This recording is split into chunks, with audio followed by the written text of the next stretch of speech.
सर्वमंगलमांगल्ये शिवे सर्वार्धसाधिके शरण्ये त्र्यंबके गौरी नारायणी नमोस्तुते।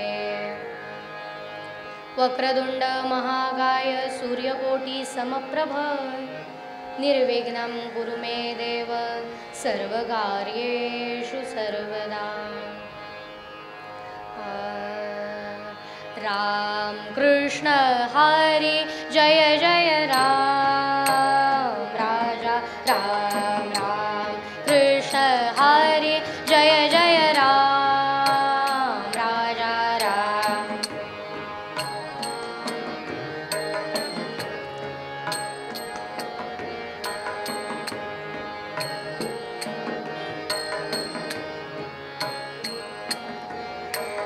नवनीरद समनवनीत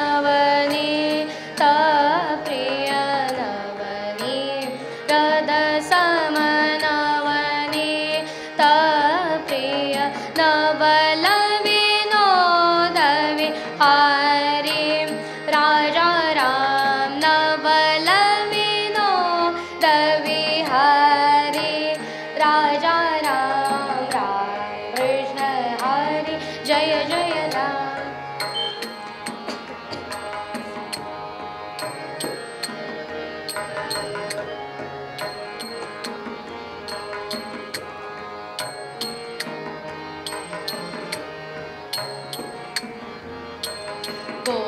गोवर्धन दर गोपाल नरद गोवर्धन धर गोपाल नरद गोकुल संकट हारी राजा राम गोकुल संकट हारी राजा राम राम कृष्ण हरि जय जय राम राजा राम।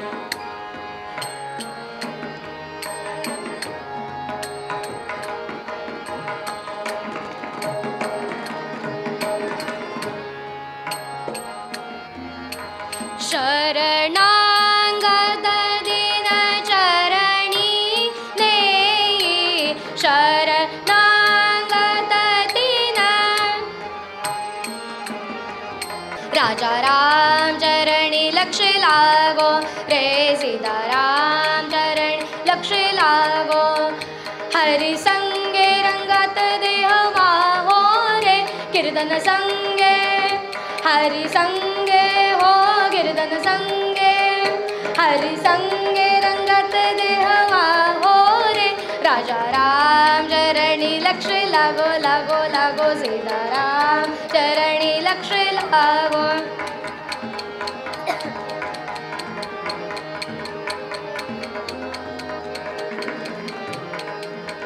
स्वरूपी मन लाविता सौख्य आम्हा हो स्वरूपी मन हो स्वरूपी मन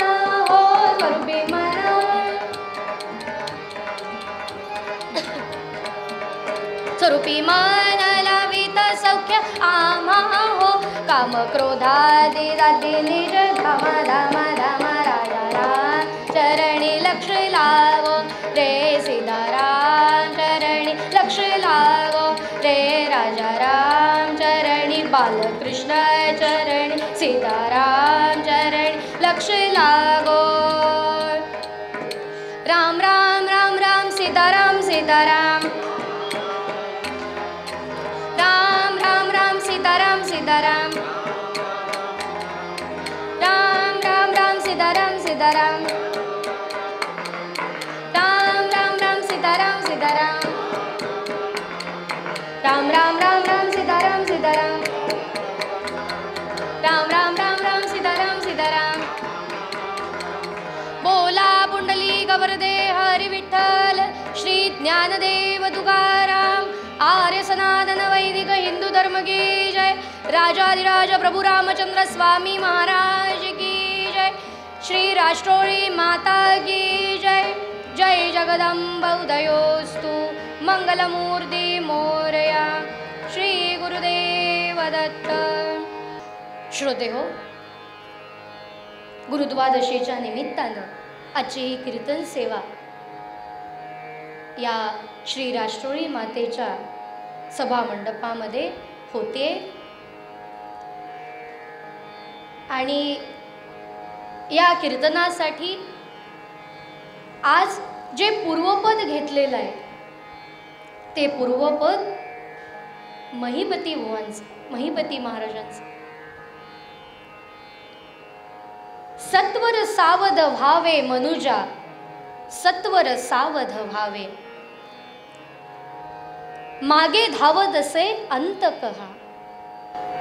ज्या वेळेला महिपती बुवांनी याची रचना केली असेल त्यावेळेला ती रचना किती योग्य प्रकारे केलेली आहे, शब्दांची किती योग्य निवड केलेली आहे हे आपल्याला दिसून येईल. कसं?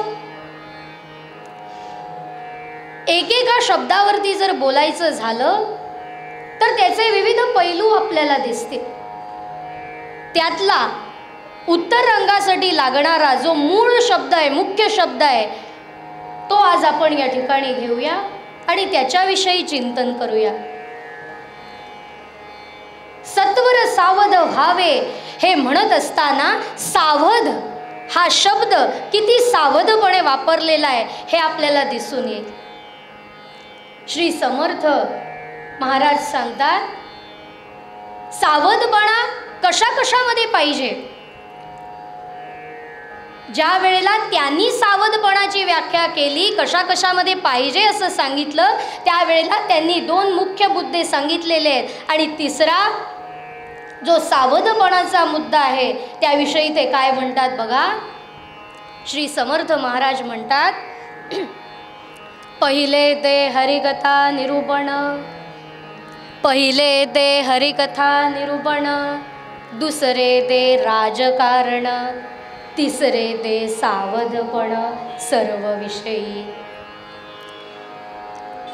कशा कशामध्ये हा सावधपणा अपेक्षित आहे, कशा कशामध्ये सावध असलं पाहिजे हे ज्या वेळेला ते सांगतात, ज्या वेळेला हरीची भक्ती केली जाते, हरी निरूपण केलं जातं, हरीविषयी सांगितलं जातं, त्या वेळेला त्यामध्येही सावधपणा लक्षात घ्या, महत्त्वाचा आहे असं ते सांगतात. त्यानंतर कशात महत्त्वाचं आहे? राजकारणामध्ये. हल्ली तो आपल्याला सावधपणा दिसत नाही ती गोष्ट वेगळी, पण तो सावधपणा महत्त्वाचा आहे. आणि त्यानंतर ते म्हणतात की हा जो सावधपणा आहे ना तो सगळ्या विषयांमध्ये आवश्यक आहे. श्रोते हो, विचार करा, अनेकदा असे प्रसंग घडतात, एखाद्या संधी आपल्याला चालून येतात पण त्या संधीकडे आपण दुर्लक्ष करतो किंवा त्यावेळेला आपण बेसावध असतो आणि ती संधी आपल्या हातातून निघून जाते. एखादी जर आपण काहीही योजना आखणार असू तर त्याआधी आपण किती सावधपणा वागतो, सावधपणा लक्षात घेतो. मग ज्या वेळेला आपल्याला एखाद्याचं मार्गदर्शन घ्यायचं असतं किंवा एखाद्या गुरुकडे जायचं असतं त्यावेळेला हा सावधपणा किती महत्त्वाचा आहे. किंवा त्यांनी मार्गदर्शन केल्यानंतर त्या मार्गदर्शनानुसार चालणं, बोलणं, वागणं, त्या गोष्टी आचरणात आणणं, यासाठी सावधपणा किती महत्त्वाचा आहे हे आपल्याला लक्षात घेतलं पाहिजे. सर्व विषयी सावधपणा असं म्हणत असताना श्रोते हो, लक्षात घ्या, आपण आपल्या व्यवहारामध्ये कितीतरी अशा गोष्टी करत असतो की ज्यामध्ये आपण सावध असतो. खरं तर पाहिजे त्या गोष्टींमध्येच आपण सावध नसतो. याचं कारण काय आहे? निर्वाण दीपे, निर्वाण दीपे किमुतैलदानम, चोरे गते वा किमु सावधानम. लक्षात घ्या, सुभाषितकार जेव्हा वर्णन करतात त्यावेळेला ते सांगतात, आपण किती बारकाईनं लक्ष देतो बघा. जर नंदादीप लावलेला असेल तर त्यातलं तेल संपू नये यासाठी आपण आधी योजना करतो, बरोबर आहे की नाही? ते सावधपण आपण सांभाळतो, बरोबर आहे की नाही? आणि तसं जर राखलं तरच त्याचा उपयोग आहे. त्यानंतर ते दुसरं वाक्य काय म्हणतात? चोरे गते वा किमु सावधान. छानपैकी घर बांधलेलं आहे आणि एखाद्याला जर समजलं चोराला यांच्याकडे भरपूर पैसा आहे, यांनी छान घर बांधलेलं आहे, जाऊन येऊया, एक फेरी टाकून येऊया, हाताला काय लागलं तर घेऊन येऊया, असा जर विचार केला आणि जर तो गेला, चोरी झाली आणि त्यानंतर जर आपण विचार केला की अरे बाबा CCTV बसवूया, काय उपयोग आहे? म्हणून ते असं म्हणतात काही गोष्टी होण्यापूर्वी त्याची काळजी घेतली पाहिजे. ती गोष्ट घडण्यापूर्वी त्याच्यामध्ये आपण सावधपणाने लक्ष दिलं पाहिजे, बारकाईनं लक्ष दिलं पाहिजे.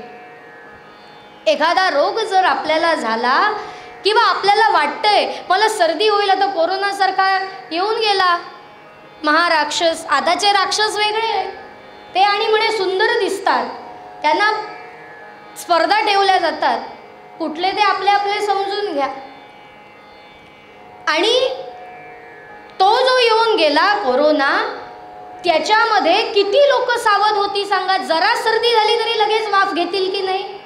मग ज्या वेळेला एखाद्या गुरुकडे गेल्यानंतर गुरु आपल्याला, सद्गुरू आपल्याला एक मार्ग दाखवतात, एक मार्ग सांगतात, त्यावेळेलाच आपल्याला आळस काय येतो?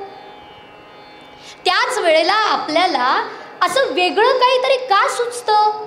आपण करत नाही ती गोष्ट, दुर्लक्ष करतो. याचं कारण काय? कारण एकच आहे, आपण त्याच्याकडं नीट लक्ष देत नाही आणि आपण सावध नसतो, बेसावध असतो. ही गोष्ट लक्षात घेण्यासाठी आहे. आणि म्हणून जर आपल्याकडे सावधपणा असेल, जर आपण सावधानगिरी बाळगून एखादं काम करणार असू तर त्यालाच आपल्याला यश मिळू शकतं किंवा त्यातून आपण तरुण जाऊ शकतो.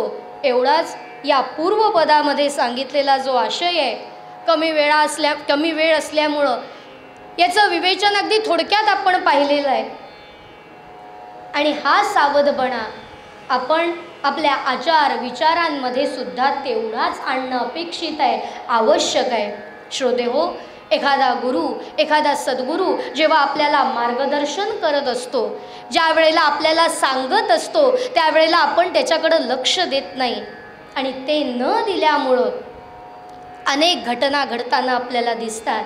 श्रोते हो, मला सांगा, याचं ऐकायचं नाही, त्याचं ऐकायचं नाही, तो तसा आहे, हा असा आहे, हा जर आपण विचार करत बसलो तर त्याच्याकडं जे चांगले गुण आहे त्याच्याकडं आपण कधीतरी बघू शकतो का? आपण तरुण पिढीला अनेक वेळा दोष देतो, ती असं वागते, ती तसं वागते, पण त्यातही काही चांगली माणसं आहेत की जे चांगलं काम करतात, जे चांगले काहीतरी उपक्रम करतात. म्हणजे काय, त्यांना समाजाचंही सावधपणा असतो की नाही, समाजाचं भान असतं की नाही. आणि म्हणून तो सावधपणा त्यांच्या अंगी असल्यामुळं त्यांच्याकडून ही कृत्य घडतात. आणि ज्यांच्याकडे सावधपणा नसतो त्यांच्याकडून अनेकदा चुका होतात, कळत नकळतपणे, पण त्यांना सांगणं, त्यांना समजावून सांगणं हे आपलं कर्तव्य आहे. त्यांना योग्य त्या वेळेला सावध करणं आपलं कर्तव्य आहे. आपण अनेक वेळा म्हणतो, आता अशा स्पर्धा घेतल्या जातात की ज्या आपल्याला वाटतं कशाला घेतल्या जातात, अनेकांना तो मुद्दा वाटतो पण कोणी बोलायला जात नाही. पण त्यापेक्षा मी या ठिकाणून असं सांगू शकेन, मला असं सांगावंसं वाटतं, काय करू नको हे सांगण्यापेक्षा काय करावं हे जर त्यांना सांगितलं ना तर निश्चितच मुलं सुधारतील. त्यांना एक विचारांची वेगळी दिशा मिळेल, त्यांना कळेल आपण कुठे चुकतोय, आपण काय केलं पाहिजे, आपण काय नाही केलं पाहिजे, हे त्यांना कळून चुकेल. आणि हे ज्या वेळेला कळेल त्यावेळेला आपण एक चांगला भारत तयार करू शकू. आणि सुरुवात आपल्यापासून करूया. पूर्वपद्यात जसं महिपती बुवा सांगतात की सत्वर सावध व्हावे, हरीचं नाम घेऊया, ते घेताना सुद्धा आपल्याकडनं काही चुका होणार नाहीत. फक्त दीनभावनेनं, प्रेमभावनेनं भगवंताच्या या नामरंगामध्ये रंगून आपण त्याला आळवूया, त्याची भक्ती करूया, हे तत्व लक्षात ठेवूया. आणि महिपती बुवा सांगतात त्याप्रमाणे सत्वर सावध व्हावे, सत्वर सावध व्हावे, सत्वर सावध व्हावे, मनुजा सत्वर सावध व्हावे.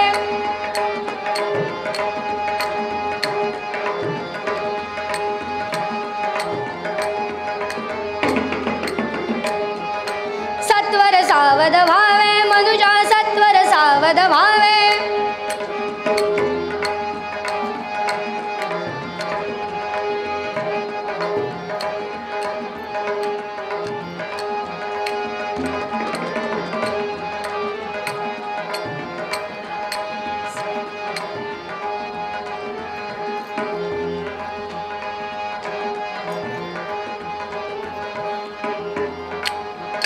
सत्वर सावध व्हावे, सत्वर सावध व्हावे.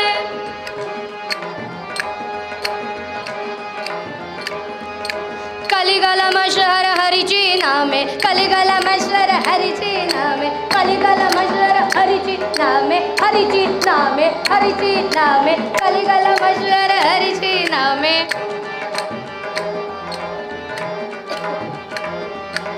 कलिगलमश्वर हरिची नामे, महिबती गाद से पावे पावे.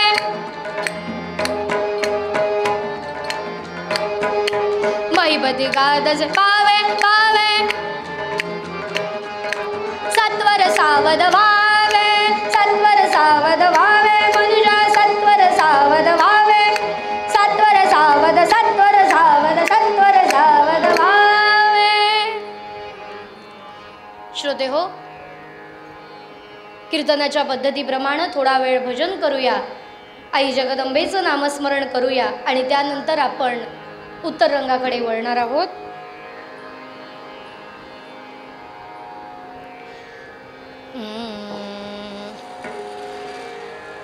दिगंबरा दिगंबरा श्रीपाद वल्लभ दिगंबरा.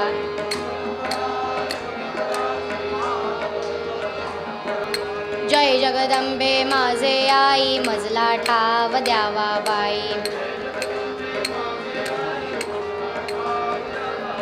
बोला पुंडली गवरदे हरी विठ्ठल, श्री ज्ञानदेव तुकाराम, आर्य सनातन वैदिक हिंदू धर्म की जय. श्री राष्ट्रोळी माता की जय, महालक्ष्मी माता की जय. जय जगदंबोदयोस्तु, मंगलमूर्ती मोरया, श्री गुरुदेव दत्त. श्रोते हो, कथाभाग असा आहे. मध्य प्रदेशातील उज्जैनी नगरी, तिथे रामभद्र नावाचा राजा राज्य करत होता. झाला अवंती माझी, झाला अवंती माझी, नामे जो रामभद्र वीरमणी. गुणवती भार्या ज्येष्ठा, गुणवती भार्या ज्येष्ठा, अप्रिय प्रिय रूपमती वीरमणी. रामा राम राम हरे हरे, रामा रामा राम राम सीतापते, रामा रामा. हा रामभद्र नावाचा राजा त्या ठिकाणी राज्य करायचा. याला 2 राण्या होत्या. एकीचं नाव होतं गुणवती, एकीचं नाव होतं रूपमती. आता अर्थातच 2 असल्यामुळे एक आवडती आणि एक नावडती हे आपोआपच झालं. बहुतेक करून सगळ्या राजांच्या बाबतीत हीच कथा सांगितली जाते, तेव्हापासून ते आत्तापर्यंत. फक्त आपले संदर्भ बदलतात एवढीच गोष्ट. आताच्या भाषेत सांगायचं झालं तर माझ्या नवऱ्याची बायको, नाहीतर 2 बायका फजिती आहे का. पण त्या वेळेला हे सगळं असून सुद्धा त्या सांभाळून घ्यायच्या बरं का. या 2 असल्यामुळं आता एक आवडती आणि एक नावडती हे आपोआपच झालेलं होतं. बरं, आवडती कोण असेल, प्रिय कोण असेल? रूपानं देखणी अशी जी रूपमती नावाची राणी होती ती याची आवडती राणी होती. आणि नावडती कोण? जे कोणालाही आवडत नाही अशी असतात ती माणसं काही जणांना आवडतात, आणि ज्यांच्यामध्ये खरंच काहीतरी सामर्थ्य असतं, खरेच ज्यांच्याकडे गुण असतात, गुणसंपन्न अशी माणसं असतात, ती काही जणांना आवडत नाही. प्रत्येकाच्या बुद्धीचा आपल्या आपल्या विचारांचा दृष्टिकोन आहे महाराज. आणि ही जी गुणवती नावाची राणी होती ती काही राजाला तेवढी आवडत नव्हती. भाग असा असतो याच्यामागे, चांगलं सांगणं, चांगलं काही बोलणं हेच काहींना आवडत नाही, कारण ते त्यांना पचत नाही. त्यामुळे ही जी गुणवती नावाची राणी होती, ही राणी क्षिप्रा नदीच्या काठावरती तिला चांगला आश्रम बिश्रम बांधून दिलेला होता. तिथं ती राहत होती. दास दासी नोकर चाकर सगळेजण सेवेला असायचे. आणि एके दिवशी असा प्रसंग घडला, या रामभद्र राजाला अशी इच्छा मनामध्ये निर्माण झाली की आपण आता या इतका सत्तेचा उपभोग घेतलेला आहे, तेव्हा सगळं आपलं भोगून झालेलं आहे, मग आता परमार्थाकडे वळायला काही हरकत नाही. श्रोतेहो, इथंच माणसं गल्लत करतात. ज्या वयात ज्ञानेश्वर महाराजांनी, संत ज्ञानेश्वरांनी ज्ञानेश्वरी लिहिली त्याच्याबरोबर उलटा आकडा ज्या वेळेला होतो त्यावेळेला माणसं ज्ञानेश्वरी वाचायला सुरुवात करतात. इथून खरी सुरुवात आहे. याचा अर्थ असा की या राजाला सगळं भोगून झाल्यानंतर मग वाटायला लागलं आता कुठंतरी देवाची भक्ती करूया, आता कुठेतरी परमार्थाकडं आपण वळूया. आणि हे वाटल्याबरोबर अनेकांच्या साधू संतांच्या संगतीत हा वावरणारा राजा, पण त्याला वाटत होतं की आपल्याला अजून तसा गुरु चांगला मिळत नाही, आणि तो ज्या वेळेला आपल्याला मिळेल त्यावेळेला आपलं खऱ्या अर्थानं कल्याण होईल असं त्याला वाटायला लागलं. जीवनाच्या शेवटच्या टप्प्यामध्ये जेव्हा हे वाटतं तेव्हाच खरं तर ती खरी चूक होते. जर आधी वाटलं असतं तर त्याला गुणांची किंमत कळली असती, लक्षात घ्या. आणि असा प्रसंग घडल्यानंतर आता हा गुरु शोधतोय आणि त्यावेळेला असं घडलं, त्या ठिकाणी 12 ज्योतिर्लिंगांपैकी महाकालेश्वर असं जे ज्योतिर्लिंग आहे तिथं मच्छिंद्रनाथ आपल्या गोरख या शिष्याला बरोबर घेऊन आलेले आहेत. एके दिनी मच्छिंदर साधू आले तयाची गावी. आणि हे मच्छिंद्रनाथ जे आहेत ते त्या ठिकाणी आलेत. राजाला कळलं असे कोणीतरी साधू महाराज आलेले आहेत, साधू संत आलेले आहेत. बरं, हे इतरांसारखे नाही आहेत, यांच्याकडनं नक्कीच आपल्याला काहीतरी मिळेल अशी आशा मनामध्ये ठेवून आलाय. आणि त्यांना असा विचार केला, यांना जाऊन भेटूया. ज्या ठिकाणी ते बसले होते मच्छिंद्रनाथ, गोरक्षनाथ, त्या ठिकाणी हा राजा आलेला आहे, नाथ संप्रदायातील हे. आणि नमस्कार केला. मच्छिंद्रनाथ विचारतायत, अरे बाबा कोण तू? तो म्हणाला, मी या नगरीचा राजा रामभद्र नाव आहे माझं. मग बाबा इथं कशाला आलास? आम्ही बैरागी, बड्यांची कामं बड्यांकडे असतात, आमच्या या फकीरांकडे तुझं काय काम आहे? नाही म्हणाला, महाराज मी परमार्थ साधन मला काय ते समजावं यासाठी आपल्याकडं आलेलो आहे. मला परमार्थ साधायचा आहे, तो नेमका कसा साधता येईल हे आपल्याला पाहिजे, त्याच्याविषयी मार्गदर्शन पाहिजे, आणि म्हणून मी या ठिकाणी आलेलो आहे. असं का? बरं ठीक आहे, पण बाळा तुला जेवढा सोपा वाटतोय तेवढा हा परमार्थ साधा सोपा नाही आहे. तुला अनेक गोष्टींचा त्याग करावा लागेल, करशील का? तो म्हणाला, हो करतो, जे काय असेल ते सांगा, मी सगळं करायला तयार आहे. महाराज सांगतायत, बाबा पुन्हा एकदा विचार कर, हे साधं सोपं काम नाही आहे. आणि मी तुला परमार्थ जर सांगायचा असेल, तुला जर त्यातलं मर्म सांगायचं असेल तर मला काय देशील? तो म्हणाला, मी या नगरीचा राजा आहे, मला काही अशक्य नाही आहे, तुम्ही वाटेल ते मागा, तुम्हाला द्यायची तयारी आहे माझी. बघा, मागशील ते देईल. हो म्हणाला, तुम्ही जे मागाल ते मी द्यायला तयार आहे. काय करू, तुम्हाला फिरतीचा वगैरे कंटाळा आलाय का? एखादा राजवाडा बांधून देऊ का? ते सांगा, तो बांधून देतो. दास दासी नोकर चाकर जे काय हवं असेल ते सांगा, सगळं देण्यासाठी मी तयार आहे. अहो, मला कशाचीही कमी नाही आहे, मला फक्त परमार्थ कसा साधायला पाहिजे हे साधन पाहिजे, आणि त्यासाठी मी एवढा वणवण फिरतोय. तेवढीच माझी अपेक्षा आहे, माझ्याकडं काहीही कमी नाही. तुम्ही जे मागाल ते मी देऊ शकतो. अवनीपतीस न्यून काय या जगी असे, अवनीपतीस न्यून काय या जगी असे.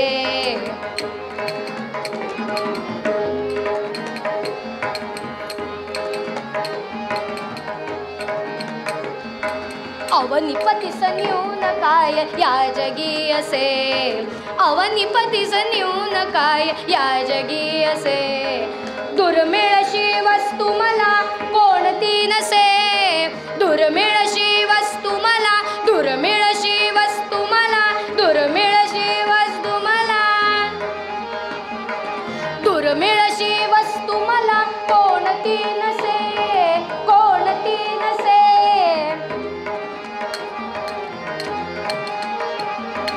दुर्मिळशी वस्तू मला कोणती नसे, अवनीपतीस न्यून काय या जगी असे, अवनीपतीस न्यून काय या जगी असे. अवनीपतीस न्यून काय, अवनीपतीस न्यून काय, अवनीपतीस न्यून काय या जगी, या जगी, या जगी असे. मला काही कमी नाही आहे, कशाची कमी नाही, तुम्ही जे मागाल ते मी दे. महाराज म्हणाले, ठीक आहे, तुला जे वाटतंय तुझं तुलाच समजेल, असं महाराज मनात म्हणाले. आणि ते त्याला सांगतायत, हे बघ, मी तुला परमार्थ कसा साधायचा हे सांगेन, त्यातलं मर्म तुला सांगेन, पण फक्त एकच कर, आम्हाला हे स्थान आवडलेलं आहे आणि या मंदिरामध्ये या महाकालेश्वराच्या सान्निध्यात राहून आम्हाला काही आमचं ध्यान धारणा करायची. आणि हे करत असताना मी अनेकदा समाधी अवस्थेत जातो, मला कशाचंही भान असत नाही, आणि तहान भूक सगळं विसरून गेल्यामुळे मला फक्त तुझ्याकडनं भिक्षा पाहिजे. हा माझा जो शिष्य आहे गोरक्षनाथ, तो तुझ्याकडं भिक्षा मागायला येईल, कोणत्या वेळी येईल, कोणत्या दिवशी येईल, मी आत्ता काही सांगू शकत नाही. तो ज्या वेळेला येईल त्या वेळेला त्याला भिक्षा घालायची, एवढंच लक्षात घे. बरं, भिक्षा कसली? पंचपक्वान्नाचं जेवण नको, मला काही नको, तसलं आम्हाला काही आवडतच नाही. अरे, आम्ही वैरागी, आम्हाला ते काही नको. त्रैलोक्याचं सगळं जरी वैभव तुम्ही आमच्या पायाशी टाकलं तरी इथे धुडकावून लागायची ताकद आहे आमची, त्यामुळं आम्हाला ते काही नको. बरं, मग काय पाहिजे? साधी दूध आणि ताज्या भाताची भिक्षा पाहिजे आम्हाला, देशील का? म्हटला, हो देतो. दूध भात ताजा देना, परमार्थ हमसे लेना. दूध भात ताजा देना, परमार्थ हमसे लेना, हमसे लेना.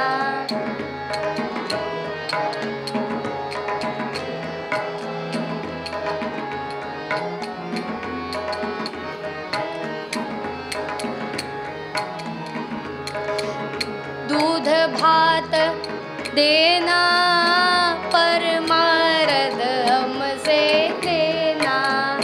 नहीं चाहे घोड़ा हाथी, नहीं चाहे सोना मोदी, नहीं चाहे घोड़ा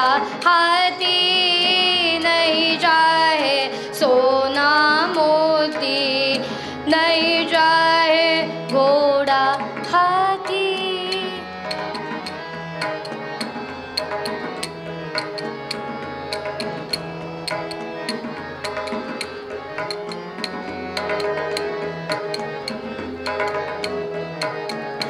नहीं जाए घोड़ा हाथी, नहीं जाए सोना मोदी, पग में गहना परमार्थ हमसे लेना।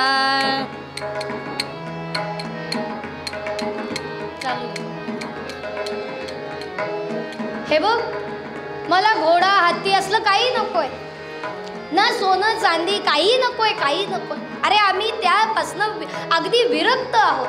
फक्त दूध आणि ताज्या भाताची भिक्षा जी आहे ना, ती मात्र द्यायला विसरू नकोस.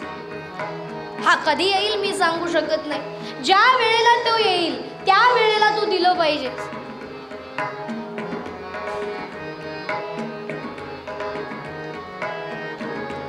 चेला भिक्षा मागन आवै, चेला भिक्षा मागन आवै, तेरे द्वार पे अलग जगावै, तेरे द्वार पे अलग जगावै.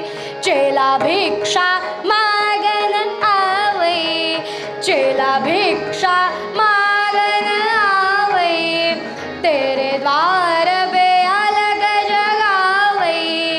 दूध भात ताजा देवे परमार्थ हमसे लेना, दूध भात ताजा देना परमार्थ हमसे लेना, दूध भात ताजा देना परमार्थ हमसे लेना. हे बघ, साधी दूध भाताची भिक्षा तेवढी दे. ठीक आहे म्हणाला, हे केवढं सोपं आहे. मनात राजा विचार करतोय. दास दासीनं सांगितलं की देता येईल यांना. हे बरोबर महाराजांनी ओळखलं. त्याच्या मनात जी इच्छा उत्पन्न झाली, जो विचार आला, तो महाराजांनी ओळखला. गुरु असाच असतो. आपल्याला गुरुला ओळखता येत नाही, पण गुरु मात्र आपल्याला व्यवस्थित ओळखतो. आणि महाराज म्हणतायत, मच्छिंद्रनाथ म्हणतायत, हे बाबा, परमार्थ तुला साधायचा आहे ना, की दास दासींना? तुला जर ते पाहिजे असेल तर हे काम तूच करायला पाहिजे. त्यांना सांगून काय उपयोग? नाहीतर नको देऊस, आम्ही मागायला आलो नाही. म्हटल्यावर राजा म्हणाला, नाही नाही महाराज, मी देतो भिक्षा, पण बरं ठीक आहे, एक सवलत तुला यात दिली जाईल. कोणती सवलत? तुझी जी अर्धांगिनी असेल ना, तिला यामध्ये तुला साथ देता येईल. ती एक वेळ तुला इथं मदत करू शकते. ठीक आहे म्हणाले. आणि हा राजा गेला. घरी आल्यानंतर, महालात आल्यानंतर आपल्या या रूपमती राणीला त्यानं सगळी हकीकत सांगितली. मला परमार्थ साधायचा आहे आणि यासाठी एक चांगले गुरु मला लाभलेले आहेत, मच्छिंद्रनाथ. आणि त्यांनी काही मागितलेलं नाही, एवढंच मागितलंय, साधी दूध भाताची भिक्षा. अहो मला सांगा, ती रूपमती राणी, तिच्याकडं रूप एवढं आहे, त्यासाठीच तर ती राजाकडे थांबले. आणि हा राजा जर असा साधू संतांच्या नादी लागून कुठंतरी गेला तर हिनं काय करायचं? तिला हे मान्यच नव्हतं. राजाला, आपल्या नवऱ्याला ती असं कसं जाऊ दे? आणि हे सगळं झाल्यानंतर तरी नवऱ्याला वाईट वाटू नये म्हणून ही म्हणते, ठीक आहे. पण हे तिनं जे होय म्हटलं, ठीक आहे म्हटलं ना, ते नाटकी होतं बरं का. काहीतरी उपाय करायचा, काहीतरी मार्ग शोधायचा की राजानं जाऊच नाही. आणि असं ठरलं. सगळं झाल्यानंतर रोज दूध भाताची ताजी भिक्षा ही लोक तयार ठेवत आहेत. 2 दिवस होऊन गेले, 4 दिवस होऊन गेले, 7 दिवस होऊन गेले, भरपूर दिवस होऊन गेले. कीर्तन वाढवायचं असेल तर असे दिवसही वाढवावे लागतात अनेकदा. आता गरज नाही, 4 दिवसात संपवूया. आणि असे दिवस झाल्यानंतर तरी अजून हा गोरक्षनाथ आलेला नाहीये भिक्षा मागायला, आता करायचं काय? आणि एवढे दिवस उलटून गेल्यानंतर या राजानं आपली जी रूपमती राणी होती तिला सांगितलं, बाई इतके दिवस झाले ते आलेले नाही आहेत आणि दिवस रात्र आपण जागे आहोत, दोघंही जागे आहोत, तेव्हा आता एक काम करूया, थोडा वेळ मी झोपतो. अगं मला सहन होत नाही आहे, मला आवरत नाही आहे ही झोप, थोडा वेळ मी झोपतो, तुला झोप आली की मला सांग, मग मी उठतो. असं करूया. जर आले जर गोरक्षनाथ भिक्षा मागायला तर भिक्षा देऊन टाकतो, पण असं करूया. ठीक आहे म्हणाली. तिला नाहीतरी हे काम होऊच द्यायचं नव्हतं. महाराज झोपले. महाराज झोपल्यानंतर थोडा वेळ गेला, राणी झोपली. आता ही दोघं जर झोपलेली असतील तर ते दासी काय करतील हो जागे राहून? ते झोपले. आणि ते झोपल्यानंतर बाहेर जो पहारेकरी होता तो म्हणाला, हे सगळेच जण झोपलेले आहेत तर मी का जागा राहू, मी झोपतो. बरं, हा पहारेकरी जातीवंत झोपणारा होता, उभ्या उभ्याच त्याला झोप लागायची. असे माणसं जी असतात ज्यांना पडल्या पडल्या झोप लागते, आयुष्यातली सुखी माणसं आहेत की नाही सांगा? नाहीतर आम्हाला झोपेत सुद्धा अशी स्वप्न पडतात की झोपूच देत नाहीत आयुष्य. आणि असा हे सगळेजण झोपलेले आहेत. महाराज, राणी, दासी, नोकर, सगळेजण पहारेकरी आणि सगळेजण झोपलेत. नेमकी हीच संधी गोरक्षनाथांनी साधली आणि आलेले आहेत भिक्षा मागण्यासाठी. भिक्षा मागतायत आपल्या संप्रदायाप्रमाणे, आलक निरंजन, आलक निरंजन, आलक निरंजन. पण हे सगळे झोपले, कोणी त्यांना दाद द्यायला नाही. आणि तिथं आल्यानंतर त्यांनी बघितलं सगळेजण झोपलेले आहेत, कोणी येत नाही हे बघितलं. थोडा वेळ थांबले आणि निघाले. पुन्हा म्हणाले मंदिरात जाऊया. काय आता महाराजांना तर भूक लागलेली होती, आपल्याला ओरडतील, पण काय उपाय आहे? हे झोपलेत तर आपण कसं सांगणार? आधी रात जब बीत गई तब, आधी रात जब बीत गई तब, आधी रात जब बीत गई तब.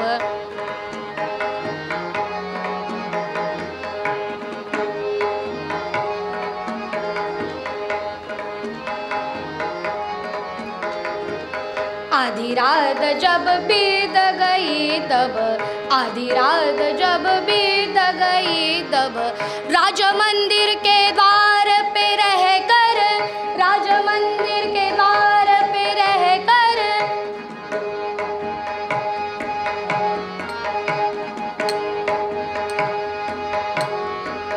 राज मंदिर के द्वार पे रह कर उसने अलग जगाया, उसने अलग जगाया, उसने अलग जगाया.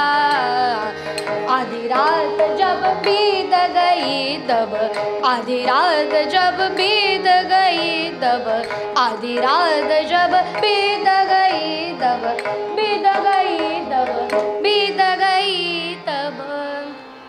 आणि हे गेलेले आहेत. सकाळी झाली, महाराजांना जाग आली आणि महाराज विचारते, अगं राणी तूही झोपलीस? तो येऊन तर गेला नाही ना? पण मला आत्ताच जाग आली, मला कधी झोप लागली कळलंच नाही हो. अगं पण मला नाही का उठवायचंस? ठीक आहे असू दे. दासींना विचारलं, कोणी आलं होतं का भिक्षा मागायला?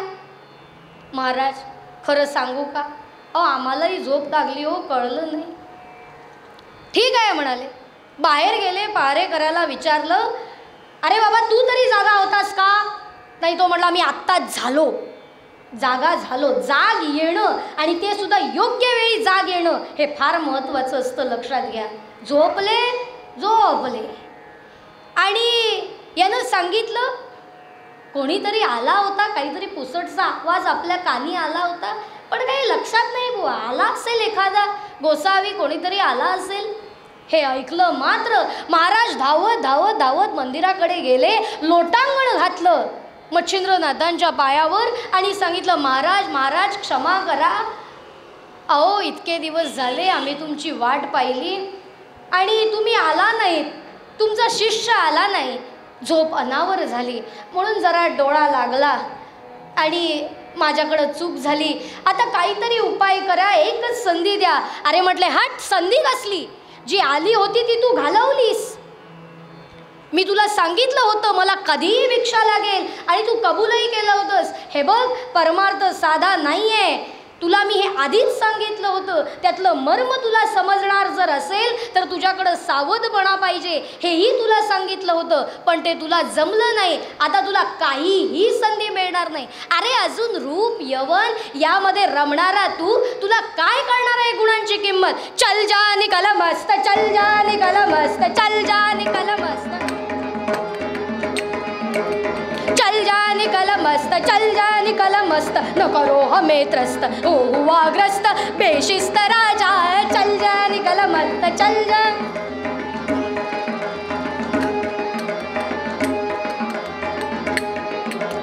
गुण को नहीं मान रूपों से बेभान, गुण को नहीं मान रूपों से बेभान, आत्मज्ञान कैसे तुझको मिलेगा.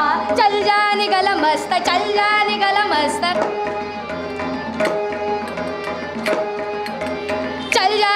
मस्त, चल जा निकल मस्त, न करो हमें त्रस्त, हो हुआ ग्रस्त बेशिस्त राजा, चल जा निकल मस्त, चल जा निकल मस्त, चल जा, चल जा. आणि हे सांगतायत, बाबा तू जा, परमार्थ साधणं, आत्मज्ञान मिळणं हे तुझ्याच्याने होणार नाही, या जन्मात तरी होणार नाही, अशक्य आहे. अरे तुला गुणांचीच किंमत नाही आहे, तू अजून त्यातच अडकलेला आहेस, रूपात अडकलेला आहेस, तुझीच इच्छा नाही आहे म्हणून तुला हे मिळणार नाही. महाराजांनी एवढं म्हटलं मात्र राजाला काहीतरी आठवलं. काय आठवलं?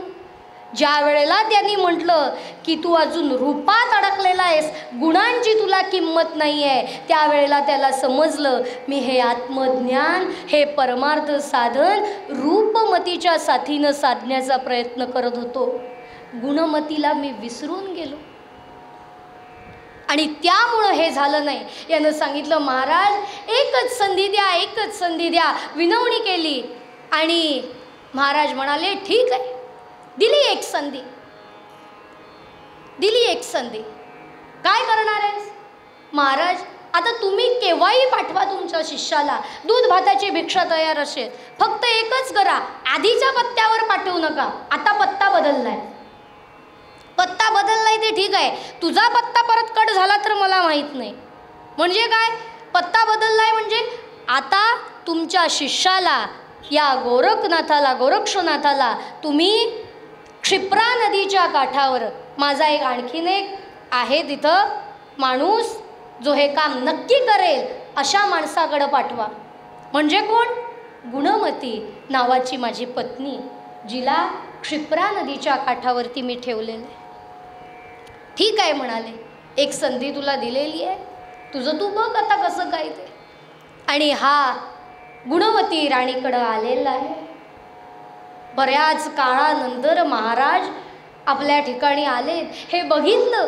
कर्तव्य म्हणून, हा शब्द लक्षात घ्या श्रोते हो, कर्तव्य म्हणून तिनं महाराजांची चौकशी केली.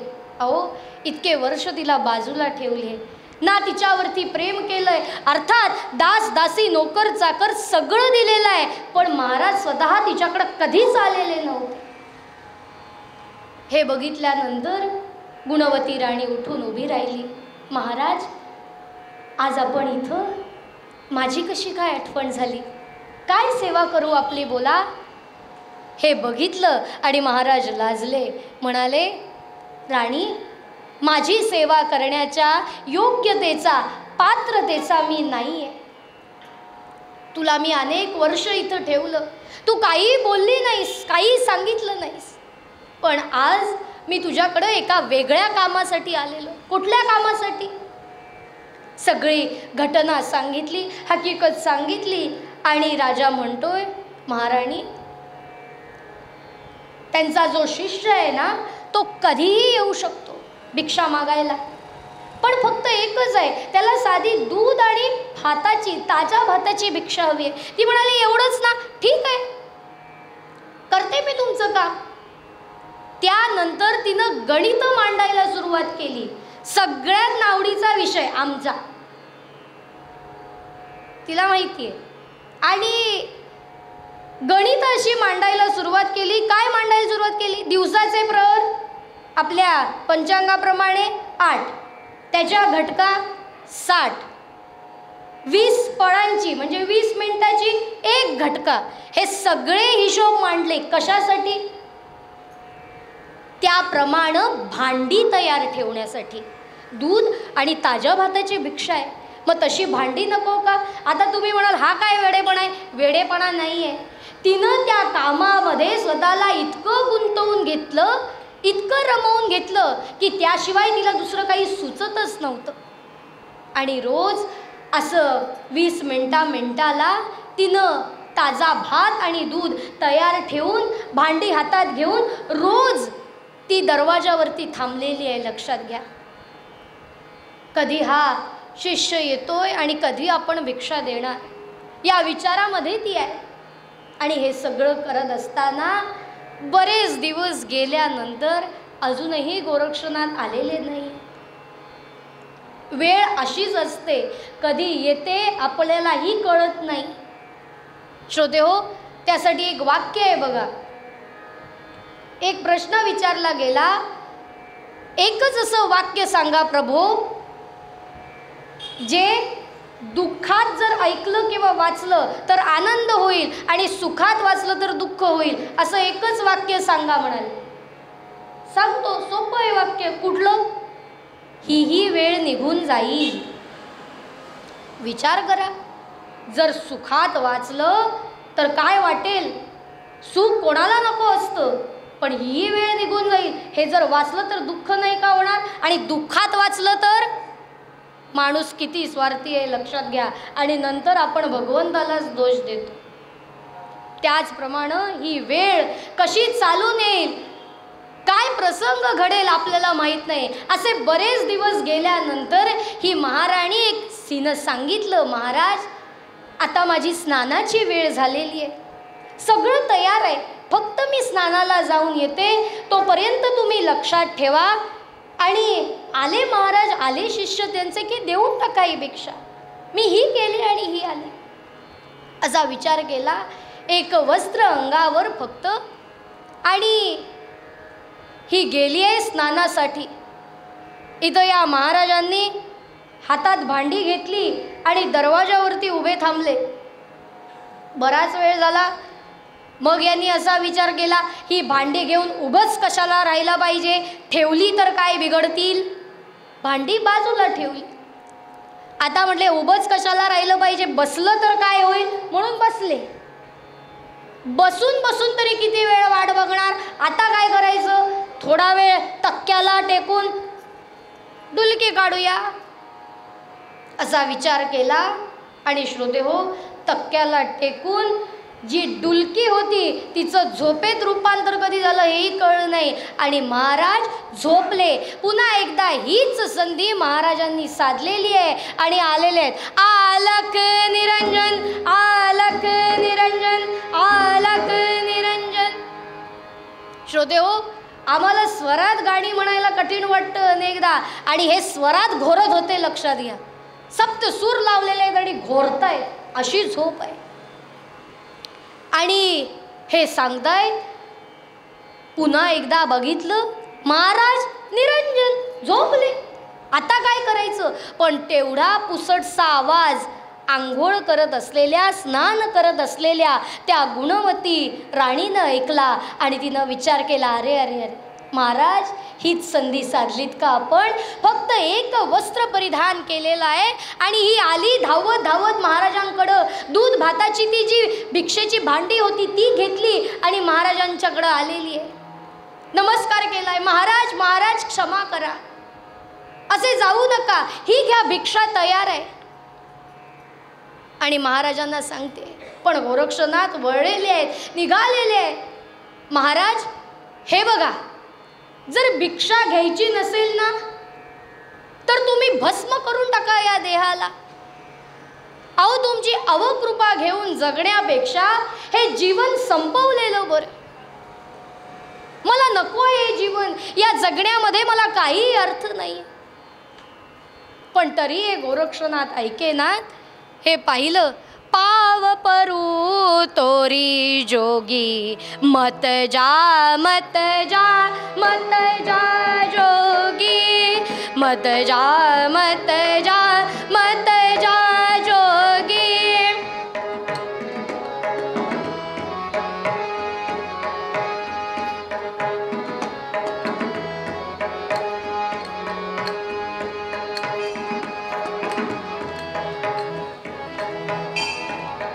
मत जा मत जा मत जा जोगी, मत जा मत जा मत जा जोगी.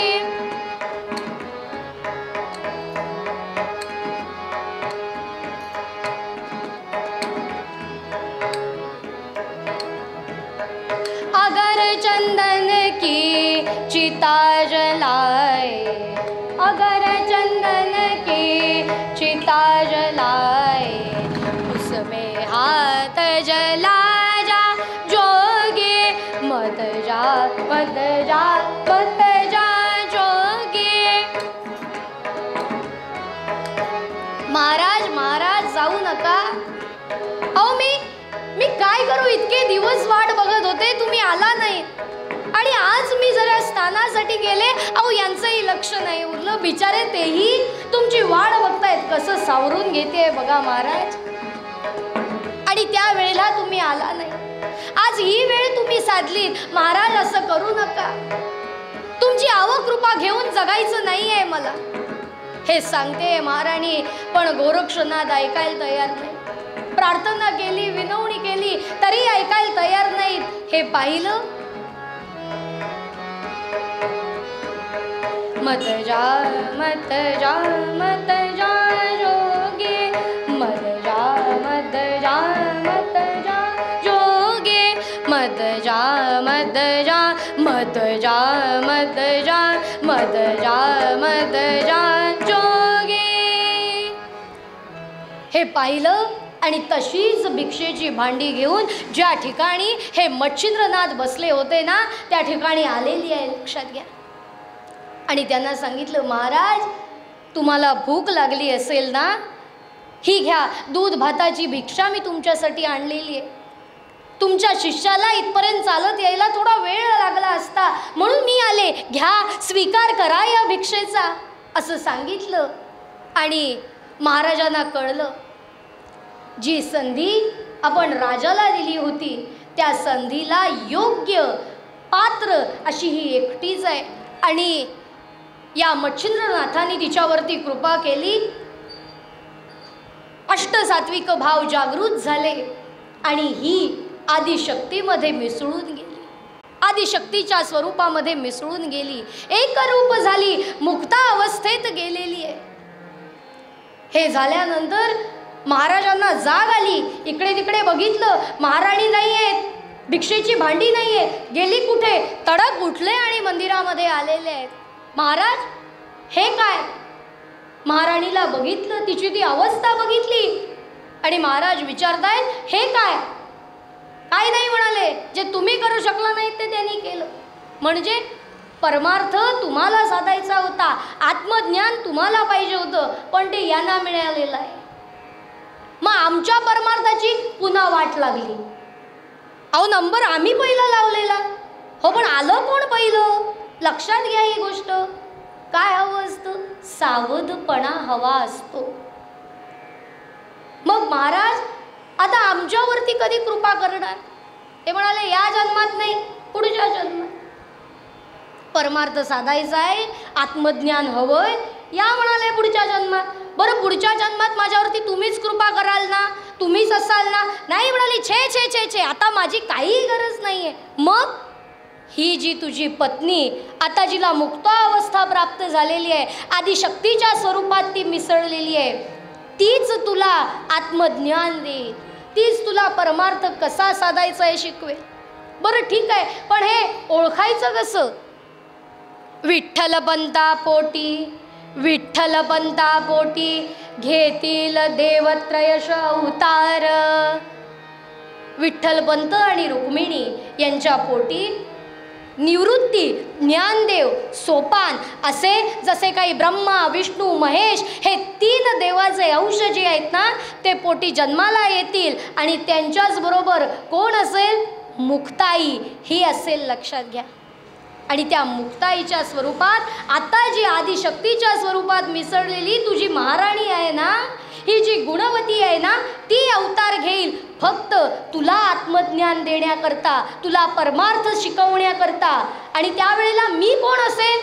कोण असेल म्हणजे चांगदेव तू होशील. आणि असं चांगदेव आणि या मुक्ताईची जी पुढची कथा आहे ती आपल्या सगळ्यांना माहिती आहे. तिनं कसं त्यांना आत्मज्ञान दिलं, काय काय सांगितलं, सगळं आपल्याला माहिती आहे. श्रोते हो, या चरित्रामधून, या उत्तर रंगामधून आपल्याला हेच लक्षात येईल की सावधपणा आयुष्यामध्ये किती महत्त्वाचा आहे. अहो 2 संधी मिळाल्या होत्या याला, पण याच्या बेसावधपणामुळं त्या दोन्ही संधी वाया गेल्या. त्याला आत्मज्ञान प्राप्त झालं नाही, परमार्थ कसा साधायचा हेही समजलं नाही. अशीच अवस्था अनेकदा आमची होते.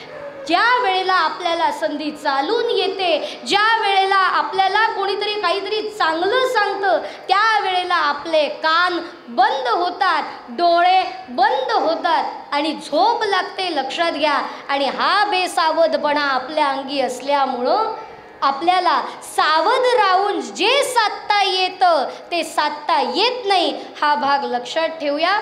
आणि श्रोते हो, महिपती बुवा सांगतात त्याप्रमाणे सत्वर सावध व्हावे या गोष्टीचा विचार आपल्या आयुष्यामध्ये आपण पदोपदी करूया. आपण अनेक गोष्टींविषयी सावध असतो, मग ज्या वेळेला आपल्याबद्दल, आत्मज्ञानाबद्दल ज्या वेळेला ती गोष्ट येते त्यावेळेला आपण कसे बेसावध होतो त्यावरती आपल्यालाच नियंत्रण ठेवता आलं पाहिजे याचा विचार करूया.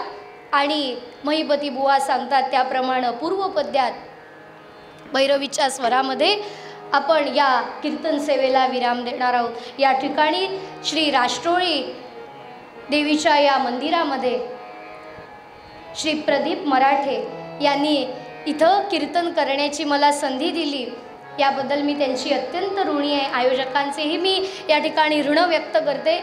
आपण सर्वजण श्रोते या ठिकाणी आलात याबद्दलही मी आपली अत्यंत ऋणी आहे. अनेक उत्सव चाललेले आहेत असं ऐकलं, हा उत्सव महत्त्वाचा असतो हे 61व्या वर्षी कळालं तर ठीक आहे, नाहीतर जाऊ द्यावं. पण जे आले त्यांना जे काही माझ्याकडनं मला जे गुरूंनी शिकवलं, जे ऐकत आले, ज्या कीर्तनांमधून जे काही ऐकायला मिळालं ते सांगण्याचा या ठिकाणी प्रयत्न केला. श्रोते हो, पूर्वरंगामध्ये सुद्धा तत्त्वज्ञानाचा भाग सांगण्या इतपत आम्ही आयुष्याचा अनुभव घेतलेला नसतो, पण जे काही आम्ही ऐकलं ते फक्त आताच्या भाषेत सांगायचं झालं तर आम्ही शेअर करतो. आणि आवड आहे कीर्तनाची म्हणून ते फक्त एकमेकांना सांगणं एवढंच होतं. आणि या गोष्टींच्या बाबतीत एकमेका सहाय्य करू अवघे धरू सुपंत ही गोष्ट लक्षात ठेवूया. या बुवांनी सांगितलेल्या अभंगाचा, रचनेचा, पदाचा विचार करूया आणि आपल्या आयुष्यामध्ये सावधपण आपल्याला ज्या प्रकारे साधता येईल, जसं साधता येईल ते साधण्याचा प्रयत्न करूया. आता जी दिवाळी येणार आहे, दसरा दिवाळी सण मोठा, नाही आनंदा तोटा. त्या दिवाळीमध्ये सगळेजण रमलेले आहेत एका वेगळ्या कार्यक्रमात. ते कार्यक्रम असू देत, जसं मगाशी सांगितलं त्याप्रमाणे जे काही चांगलं आहे ते फक्त सांगूया. काय करायचं किंवा काय नाही हे ते ठरवतील. फक्त आपण जे चांगलं आहे ते आपल्याकडनं देण्याचा त्यांना प्रयत्न करूया, सांगण्याचा प्रयत्न करूया. दीपावलीच्या सगळ्यांना हार्दिक शुभेच्छा देते आणि या ठिकाणी कीर्तनाला विराम देते. सत्वर सावध व्हावे मनुजा, सत्वर सावध व्हावे मनुजा, सत्वर सावध व्हावे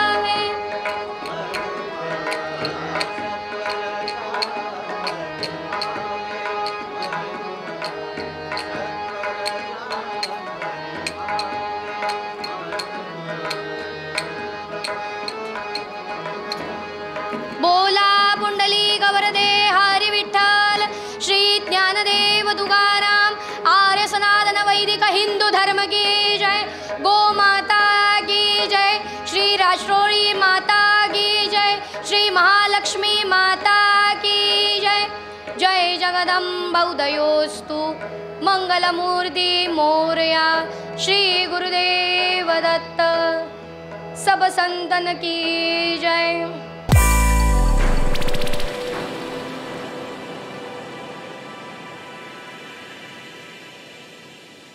आज गोंयांत डिझेलाच्या धुंवराक लागून कितलेशेच प्रदूषण वाढला.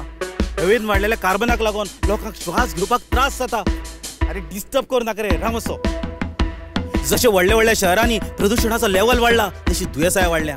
अशीच परिस्थिती आमच्या गोंयांतूय येतली काय असो सगळ्यांक भंय पडला. अरे बस येता. अरे बस येतली जाल्यार गोंग गोंग गोंग गोंग करून आवाज करतली, पेरे पेरे पेरे पेरे करून हॉर्न मारतली. कळ्ळें मरे?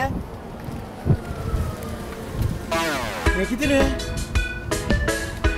आवाज ना तो ना, मोरय ना. कसलो चमत्कार? चमत्कार न्ही, गोंय सरकार pollution free eco friendly electric buses धांवतात गोंयच्या रस्त्यार. कदंबा ट्रान्सपोर्ट कॉर्पोरेशनाच्यो E buses with fully air condition, 40 seating capacity, USB sockets, regenerative braking system आणि प्रवाशांच्या सुरक्षे खातीर एमर्जन्सी बटन. कदंबा बसी आमकां जितल्यो फॅसिलिटीज दितात तितल्योच फॅसिलिटीज माझी बस ह्या स्किमी अंतर्गत जवळ जवळ 25 प्रायव्हेट बसी आमकां दितात. म्हणजे स्टुडंट्सांक कन्सेशन, सिनियर सिटीजन्सांक कन्सेशन आणि कॅन्सर पेशंट्सांक फ्री ट्रॅव्हल. इतलेंच न्ही, प्रायव्हेट बस ओनराक सुद्धा ह्या स्किमींतल्यान खूब आदार मेळटा. आ करून कितें पळयता, आतां उलय. आता किती उलो? भिवपाची सोड, आता उलोवपाची गरज ना. शुद्ध श्वास, आरोग्यदायी प्रवास. आरोग्याची हमी गोंय सरकार पडचो ना खंयच कमी.